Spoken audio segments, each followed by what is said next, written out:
Hello,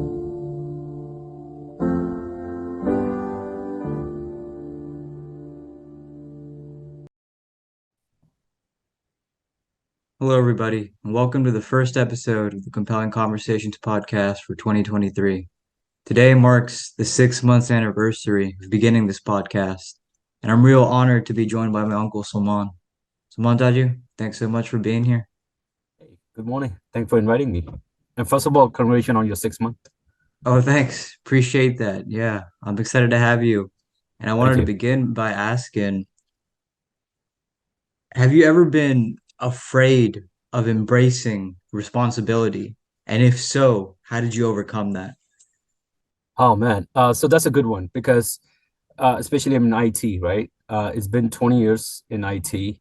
I remember starting my first job at HP, and that was kind of scary for me because I didn't know anything about computer. I didn't know what was going on. Came out of school, worked in the different jobs, and I do have to give credit, a lot of credit to my brother-in-law, Ahmed Bhai. He did a excellent job of giving us the tools how to uh, overachieve on the IT side. He helped me a lot. So I think that's one of the things that helped me is to overcome on the IT side. You have to read a lot of books. You gotta read a lot of lectures. You gotta see some lot of lectures. I think that would help me overcome my fear of IT. When people talk about computers and they're like, hey, uh, you got to do this programming. You got to do this programming. I'm like, what are you guys talking about? How do you talk to a computer? So Yeah, so that was my fear, I guess, in the beginning. But I overcome with that. So that helped me a lot. yeah. And like the way you overcame that, did that require courage, do you think? Yes, of course, a lot of courage and a lot of support from the family, right? Yeah. uh that was my backbone. My wife, my parents, my brother, my siblings, they all push me to get to this level. So yes, definitely. Yeah. What throughout your entire life, do you think that has been your backbone? The support you get from your family and that courage? Yes, definitely, 100%. Throughout my life, or throughout, still I get a lot of support from my family. Especially when I'm doing something new, I always reach out to my siblings. I get a lot of help from my wife. Though this is something that I always look for, so I do get a lot of backbones from the family, plus my siblings and everybody, and my friends. I don't want to forget about my friends. I always get good encourage from my friends. They always talk about it. um, Especially when I started new things, I always reach out to my friends and say, hey, what do you think about this? So yeah, I always get my bone from my family. Yeah, that's pretty cool. When I think about responsibility, I think a lot of it is tied to like a person's family and their social life. Um, did that was that always a natural thing for you? Did you always see responsibility as something connected to those people? Or was it something that you had to learn over time? No, actually, so I was very close to my dad, right? And I seen how my dad, um, Dada, for you, how he always helping his family, what he does for his sibling. And I think that's why naturally that just came from there, right? He always take me to the trip with him anytime he goes anywhere, to buying a grocery, to going to the family, seeing somebody in the hospital, somebody's sick. So I think that's why I picked it up, a lot of stuff from him. And a lot of credit goes to my parents. They're always supporting me with that. Yeah. Is there a particular story you recall of a time you had with your father where you're like, wow, I really learned something there. It's something I think about. Oh man, there's a lot of stories. Yeah, imagine. It's hard to pinpoint one story because he was a good hero role for me. Um, for example, when I started my study, right? He said with me, he said, "Listen, you can do this two way. One is you could go work in grocery store all the time, and you'll be making just minimum wages that you like. However, if you take this study and pursue your dream job that you want to have a luxury life, you want to have a regular life, I would suggest you go to, do medical. That's what that was one of his motto, right? To do medical, and he's pushed everybody to do medical. Yeah, unfortunately, I didn't do medical, but I did my study on IT side, right? I took that approach, and he supported me with that. A lot of things that I did in my life, he always, I drove when I was 15. He teach me how to drive a car. Um, he always, encouraged me to do a lot of things. So that's what I felt. That was one of the things that I always remember. His story is always like guiding me, like how to talk to people. Uh, God bless him. He was um, very good talking with people. He knew how to talk to people. That was one of the things that I try to pick that up from him, like how to come out of the, talk to people. And I think that's one of the things that I took that from him, and it always helped me. You mentioned that you saw like a hero figure in him. What does a hero mean to you? Someone that you look up to it, someone that you can say, if I grow up, I want to be just like this person. Just because the hero have a lot of encouragement to the other people, they like stand up to the other people. They're like, hey, we could do this. It's not like, it's like a leadership, right? You don't want to be a follower, you want to be a leader. And Why? that's what I see. Why? Because here's a couple of reasons you want to be a leader, right? One, people want to look up to you. You have to leave example for your kids in the future. You could, right now you could sit down and you could talk about a great leader like Malcolm X. You could talk about MLK. You could talk about Muhammad Jinnah. You could talk about Gandhi. You could talk about all this hero, right? Because these are the hero that you look up to it. So you want to leave your legacy as saying, I looked at, like, when I talk about my dad, because he was my hero, I always looked after him because he had that leadership quality. He knew how to run his family. He was very proactive within community, right?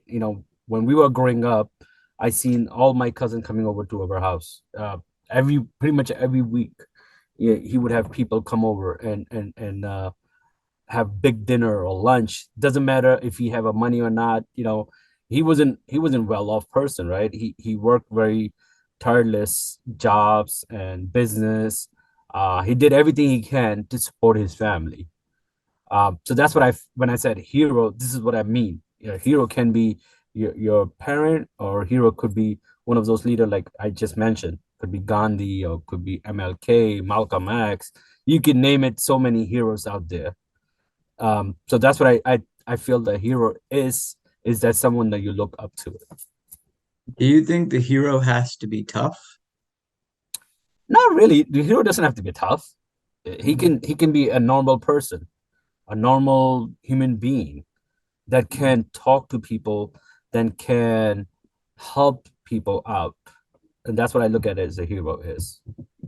Oh, that's interesting.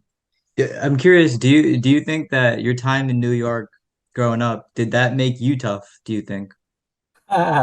So it's so funny because I was talking to one of my good friend yesterday. Matter of fact, and it was his birthday, and I was wishing him birthday. I know him for past 30 plus years, and we were talking about just that. Like, how do we survive in New York, man? When I see my kids, it's hard to take them on the subway. Uh, I was, I believe I was 12 when I met my good friend, and we used to travel on the subway on a ferry without our parent. There was no cell phone telling my parents that, hey, I'm almost at his house. We would not call my parents till we get to his house because there was no cell phone. And the trip would take a good 2 hours because you have to take a train, then you have to take a subway, then you have to take a train, a ferry, and then two train to get to his house.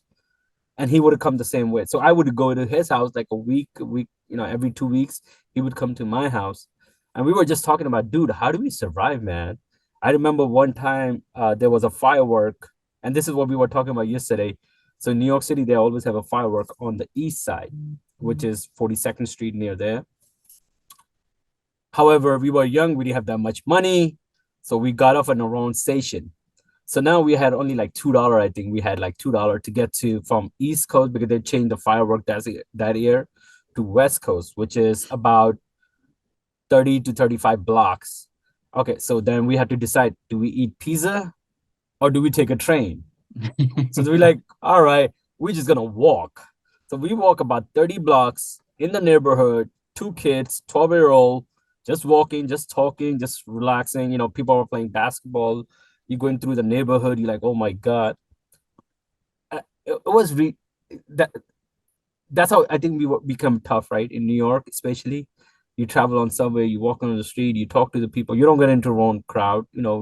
Thank God, all my year, I was the tallest kid in the class, or at that time, so I had all these good friends. So I don't think that that teach me being a tough guy. I wasn't a tough guy. I wasn't like, fighting with everybody. But as I said earlier, I picked up to talk to people, right? From my dad. Like, how do you maneuver your talk? How do you talk to people? And I think that made me Yeah. tough. I'm curious about the role of courage in that because it seems to me like New York City, it kind of like demands from a person to be brave, like almost automatically kind of to survive in a way. Would you agree to that, or what does that require of a person? I mean, you're saying you were so young doing all these things. Well, where does that come from? Again, it come from your hero. You Mm. get your encouraged from your hero, which, as I said, it was my dad, right? I seen him in a tough life. He grew up in Pakistan. Obviously, he came to America when he was 40 plus year old, so most of his life he already spent it in Pakistan. So he had to learn everything new when he got to New York. So I seen him from the first hand. When I got to United States, I was, I think, 8 or 9 year old. So I seen that in his eyes, like, how did he survive in New York? By driving, taking the subway, talking to people. I did the same thing. I went through the same thing, right? That's what I said when I was 12. He trusted us. He said, hey, go on a subway. It's okay. Go on a subway, go on a ferry. That I think that was it. When you reflect on the life that you've lived, do you feel like it it allows you to face anything without fear? Do you feel Uh, fearless because of the life that you've lived? Well, yeah, yeah, that's true. I do feel like fearless just because the life that I lived in, especially in New York, growing up, going to the school, uh, it wasn't easy school. We went to like a tough school, right?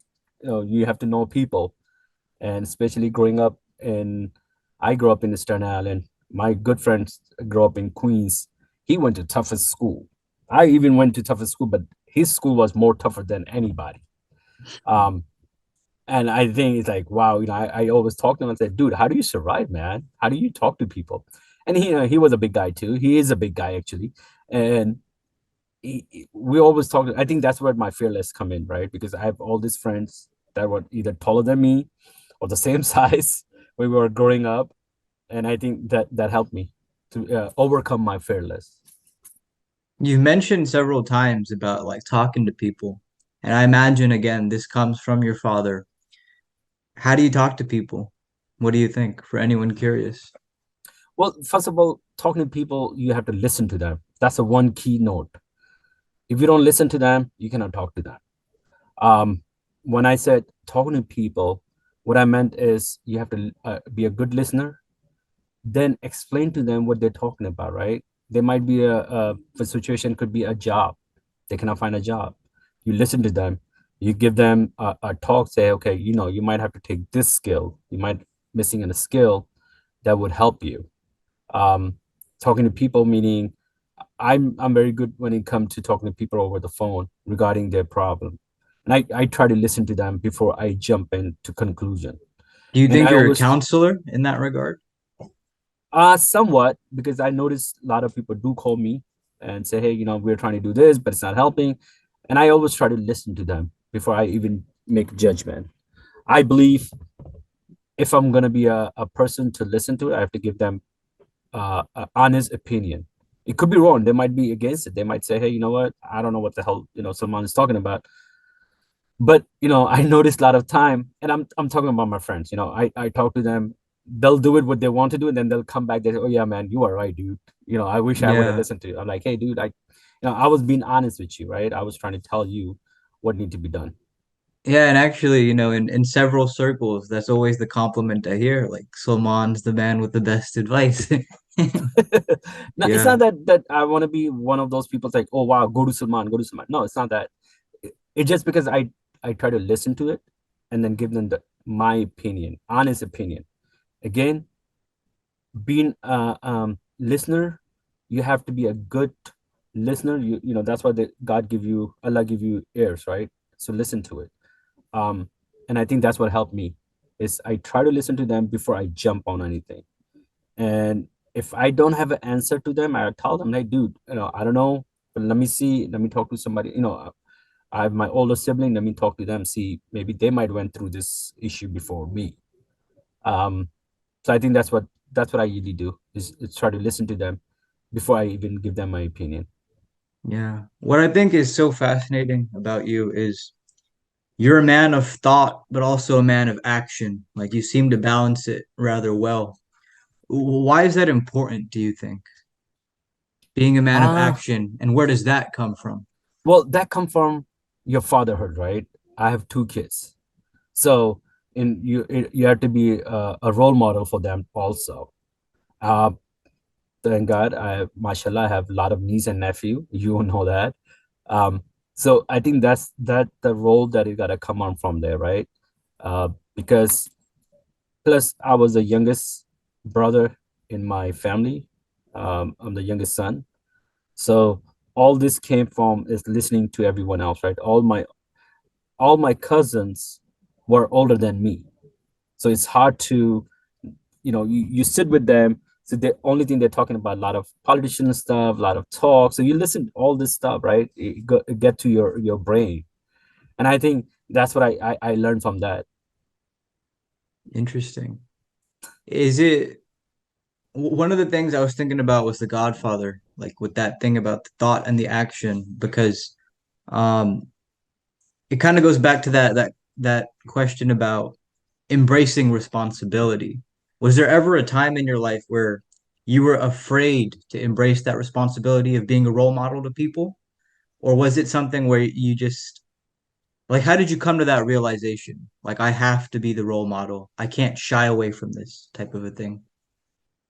Again, I'll go back to my point, right? Because as a being a father of two kids, you need to be that person to take that responsibility. As a brother, sometime my sisters, they'll come to me and talk because they might be a little scared of talking to the older brothers, right? They might be Mm, like, oh, they might be a little judgment, or they might be a little upset with me. But then I notice that my sibling, they will come and talk to me about it. And I think that's why my responsibility came in from. That's what my reflection came in from. And that's what I always thought about it. I'm like, okay, we need, they need to talk to me. I'll step up. mm, interesting. Yeah, what I'm wondering is like, what is the root of it inside of you? What is the root inside of me? I think The I the have root a of yeah, like embracing all of that I, I would say it just it come naturally. comes I naturally. Okay, I I like come that. naturally. I don't want to be a faker saying, oh yeah, I'll listen to you, but and then I'm not giving you any advice. Because there'll be a lot of people that you're gonna meet in your life. They be a good listener, but they cannot give you good advice. Mm, You want to be meeting people that could listen to you and give you good advice. You try to hang out with the circle that can embrace your thinking, your how you thought about things, right? You don't want to be hanging out with people that don't even match with you. And I think yeah, with me, over the life, I met so many different people, thank God, and they all been like, supportive. They talk to me about things that I'll be like, wow, you talking to me about this? Okay, I must be a good listener then, or I might be one of those people that like to give advice. So yeah, so then yeah. it's just natural, I think. No, that's cool. I like that. It's just something innate, intrinsic. Um, you've been to many places around the world, and I'm curious. I was speaking to a friend yesterday. He lived in so many different countries, and I told him, like although I am, Pakistani, I feel more American. But for him, he's Pakistani, but he's lived in so many places, and he doesn't really know what he feels because he's been in so many places. I'm curious with you, just being the traveler. Is there a place where you feel like, wow, I feel most like myself in this place? Or what is that relationship like for you? Okay, so there's two things. One with your friend, right? So he lived in different places. That's why he felt like, okay, I live in these places. I like this kind of place. For me, I live all my life in United States. I travel. I've been to 23, about 25, 27 countries. Um, However, my home is USA. Just because I grew up here, what as I said, when I came when I was 9. Now I don't want to give you my age, but I'm 40 plus. Uh, so all my life I lived here, right? I met my wife here. I have my two kids. My parents are here. Everything is here. So for me to say that I went to different countries, yes, I did. If I like any countries, yes, there's so many different countries that I like. I wish I was living there, but I don't see myself living in those countries just because Mm, the rules are a little different. We're living wise is a little different for us now. Um, for example, if I go to um, certain countries, I don't want to name any countries, but there might be some rules where you cannot go to openly. I can just wear anything and just walk outside in USA. I can go to grocery in my pajama and then just go. But there's certain countries that they'd be like, "What are you doing? Why are you wearing this? You're going for shopping. What are you doing? Why are you wearing your short? Why are you're in sandals? Why are you in chappal? This and that." I just felt, I think that's what I said. I think I'm even though I'm not a born USA, however, this is my hometown now. This is what I consider as myself hometown. Pakistan, yes, I love my country as Pakistan. I was born there. If I ever get a chance to live back in Pakistan, it's going to be very hard for me, honestly, just because of the rules and regulations totally different than what we are used to in USA. mm. And when you made that transition from New York to Houston, did you feel like you were more of a New Yorker that had to become a Houstonian? Or like which one do you have a greater affinity for, do you think? Oh man, so this is hard one. Because when I moved here, I was definitely a New Yorker. Didn't want to be in Houston. Didn't want to be anything to do with Texas. I fought with my dad about it. Fought him, like meaning like not fought, but I like back and forth with him. Um, and he gave me he said a very good thing. He said, "No, do you want to see yourself in the future? Where you want to grow up in your life?" He showed me. He said, "Listen, we live in New York. You know how struggling we were doing. We didn't have no house. We he worked in a lot of different jobs." He said, "Do you want to live in that life, or do you want to live in a house that can grow into your family?" That was one of the good advice that he always gave me, and I thought about it. Yes, in the beginning I was like totally New Yorker. Man, every 3 months, 6 months, I would go to New York and hang out with my friend. I was so happy in New York, right? And you know that I got married in 2006, and that's where we moved. My wife was growing up in New York also, and we both decided, okay, we'll move to Texas, just because of all my family was moving. So I said, okay, I'll move to Texas. In the beginning of 3 months to 6 months, we were like, okay, dude, I'm ready to go back. I'm done. I started looking jobs in New York. um, I was ready to go back. My wife was like giving me a hard time, like, no, let's just try to see what's going on. I'm like, no, I cannot do this. But now I'm a Texan. It's 20 years now in Texas for me. Moved here 2006. Now I call myself a Texan. Yes, now I call myself a Texan. I like my Astros. I like my Rockets. Um, but football, I'm not that big fan of right now. But I like my Astros out there. My Rockets are there. Uh, Now I go to New York and I see my kids, and I always worry about, like, how do they gonna survive in this place? It's very crowded now. People have no patience, unfortunately. And I can understand why, right? Because people are working 3 jobs, 4 jobs. Everything's expensive in New York. It's not cheap anymore. So I understand where the frustration is coming from. So I call myself as a Houstonian now. Mm. Do you have patience? Do I have patience? I Yeah. think I have good patience. I think I can get away with a lot of things. Yeah. I try to be, as I said, I'm more now southern, right? I live If in someone, Texas now. yeah, if someone wants to be patient, what would you say to them? How do you cultivate patience? That's a good question. How do you? I usually tell them to relax, step back, breathe, and think about what you just said. Again, you got to be a good listener.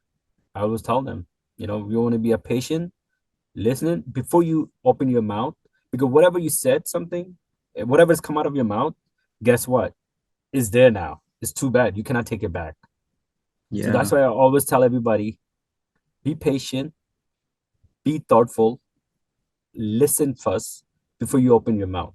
If you understand uh, how other person feel, I tell them to put yourself in their shoes, how they feel if you said something to them. How would you they would react to your question, which you just asking me? So I think that's what the patient come from. Yeah. It's really interesting you mentioned the thing about, think about what you say, because the power of the word is so powerful. Like Yep, it can literally create a reality or destroy one. yep, Yeah. I 100% agree with that. Was there a Uh, moment where where that realization came to you? Like, wow, what I said can literally change reality. uh there's a lot of time, right? Hmm. I don't want to name anybody, but my friends that I talked to, he was going through a lot of in his family issues. Unfortunately, he's getting divorced. Actually, he got divorced with his kids. How much he loved his kids. Um, he talked to me about it, and I explained to him. I think he got relaxed now. He was very impatient, and he was going through a lot of issues. And I told him, I said, dude, you can call me anytime you want. We can sit down. We can talk. Even though you're in New York, if you want me to come out, fly out to New York, I'll come out. That's fine. It's okay. But I think talk to him a couple of times face to face, just like Zoom calls. Mostly I did WhatsApp. I talked to him about over the phone and try to relax him. Yeah, that's interesting. That's one of those instances where, yeah. Um, I'm curious, do you have any closing thoughts? Anything that you felt like you wanted to say, we didn't get a chance to, or something on your mind that you wanted to express? Oh man. Um, no, for all your viewer, I would just suggest um be patient, be active listener. If somebody come out to you, reach out to you, uh, please be thoughtful. Just put yourself in their shoes. See what whatever's gonna come out of my mouth that might hurt the other person. So I would suggest your viewer to be a good listener, uh, and also for young listener, just like you and anybody else, concentrate on your education. That's the one main important thing in your life. Education can take you to a lot of places. uh, I This is what I felt. If you look at a lot of leaders out there, and I'll go back to the same when we started this whole conversation about the heroes, right? You look at uh, Muhammad Ali Jinnah, you look at Gandhi, you look at MLK. All these people were well educated because this is how they thought about it, right? Like, how is this thing going to be taken in the future? For the young folks, this is what my suggestion would be: is to concentrate on your education, be a thoughtful, be a listener, and think about it. What other people would feel about it, and put yourself in their shoes. So that Yeah, would be my closing thought for you guys. If for your viewer, if you your younger viewer, even the older viewer, I'm not saying that that's the only fan that you have, but any viewer that you have, uh, be a listener, be a thoughtful. Yeah. And thank you for that. And what you were just saying to me, it made me think about the idea of a vision. A vision needs all those components that you mentioned. Without it, it's just frail and it's easy to break, you know? So yeah, True. thanks for sharing that. Yeah, No appreciate that. problem. Anytime. Thank you very much. Yeah.